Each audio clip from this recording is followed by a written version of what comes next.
بسم اللہ الرحمن الرحیم۔ السلام علیکم۔ وائسر ٹی وی میں خوش آمدید۔ حضرت اسماعیل علیہ السلام۔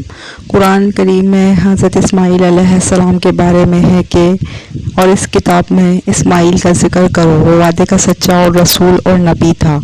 وہ اپنے گھر والوں کو نماز و زکوٰۃ کا حکم دیتا تھا، اپنے رب کے نزدیک ایک پسندیدہ شخص تھا۔ سورہ مریم۔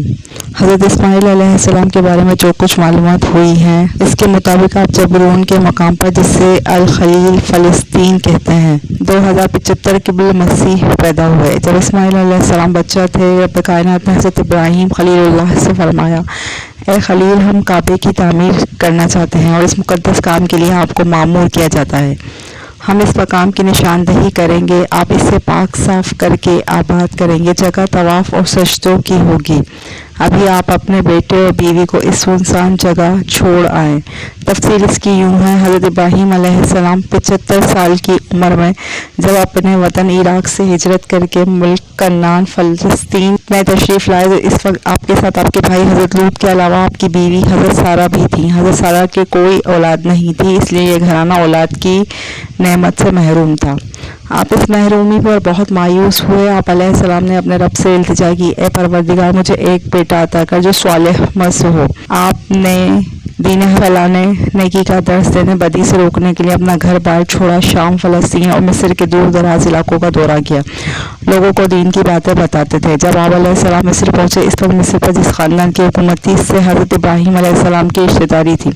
حضرت ابراہیم علیہ السلام کے واقعے میں شاہ مصر اور حضرت ابراہیم کا ذکر کیا گیا ہے کہ کس طرح شاہ مصر نے آپ کے ساتھ سلوک کیا۔ جب حضرت ابراہیم علیہ السلام مصر پہنچے تو وہاں کے بادشاہ نے آپ کا نہایت عزت و احترام سے استقبال کیا۔ اس وقت آپ کے ہمراہ آپ کی بیوی سارہ بھی تھی۔ بادشاہ حضرت ابراہیم علیہ السلام کو قدر کی نگاہ سے دیکھتا تھا اور بہت زیادہ عزت کرتا تھا۔ مصر کے بادشاہ نے اپنی بیٹی ہاجرہ کو ایک خادمہ کی حیثیت حضرت ابراہیم علیہ السلام کے سامنے پیش کیا اور شادی کرا دی اور کہا کہ میری بیٹی کا اس گھر میں لونڈی ہو کر رہنا دوسرے گھروں میں ملکہ ہو کر رہنے سے بہتر ہے۔ حضرت سارہ نے بھی بخوشی اجازت دے دی۔ حضرت ہاجرہ پہلے ہی سال حاملہ ہو گئی۔ ایک مذہبی کتاب میں اس واقعے کا ذکر اس طرح کیا گیا ہے، خداوند کے فرشتے نے اس سے کہا، میں تیری اولاد کو بہت بڑھاؤں گا، یہاں تک کہ کثرت کے سبب اس کا شمار نہ ہو سکے گا۔ اور خداوند کے فرشتے نے اس سے کہا کہ تو حاملہ ہے اور تیرا بیٹا ہوگا، اس کا نام اسماعیل رکھنا، اس لیے کہ خداوند نے تیرا دکھ سن لیا ہے۔ قرآن کریم میں اس کا ذکر اس طرح ہے، ہم نے اس کو حضرت ابراہیم علیہ السلام کو ایک حلیم لڑکے کی بشارت دی۔ حضرت سارہ کے کوئی اولاد نہیں تھی، اس لیے سارہ کے دل میں دکھ پیدا ہوا اور وہ مایوس ہو چکی تھی۔ انہیں بہت زیادہ صدمہ پہنچا جس سے ان کا دماغ چڑچڑا ہو گیا۔ حضرت ہاجرہ سے ان کی انبن ہو گئی، دونوں کے درمیان لڑائی جھگڑا بھی شروع ہو گیا۔ حضرت ابراہیم علیہ السلام حضرت ہاجرہ کو سنسان جگہ پر چھوڑ کر چلے گئے۔ آپ کے لوٹ جانے کے بعد ہاجرہ کھجوریں کھاتی اور مشکیزے کا پانی پیتی رہیں اور بچے کو دودھ پلاتی رہیں۔ کھجورے اور مشکیزے کا پانی آخر کب تک چلتا، وہ بھی ختم ہو گیا۔ مناسب کھانا اور پانی نہ ہونے کی وجہ سے سیدہ ہاجرہ بھی کمزور ہو چکی تھی، ان کے سینے میں بھی دودھ خشک ہو چکا تھا، اس لیے بچہ بھی دودھ سے محروم تھا اور بھوک سے تڑپ رہا تھا۔ جب کھانا پانی نہیں تھا تو آپ بہت پریشان ہوئی۔ آپ چاروں طرف دوڑتی رہیں، کبھی پہاڑ پر چڑھ کر چاروں طرف نظر دوڑاتی کہ کہیں کوئی نظر آ جائے، کبھی پہاڑ سے نیچے اترتی، کبھی دوسرے پہاڑ پر چڑھ جاتی۔ اس طرح صفا اور مروہ کی پہاڑیوں پر 7 مرتبہ دوڑی۔ رسول اللہ صلی اللہ علیہ وسلم نے فرمایا، حضرت ہاجرہ کے اس عمل کی یاد میں لوگ صفا اور مروہ کے درمیان دوڑتے ہیں۔ حضرت عبداللہ بن عباس بیان کرتے ہیں کہ حضرت ہاجرہ جب آخری مرتبہ مروہ کی پہاڑی پر چڑھیں تو انہوں نے ایک انجانی آواز سنی، جیسے کوئی کہہ رہا ہو۔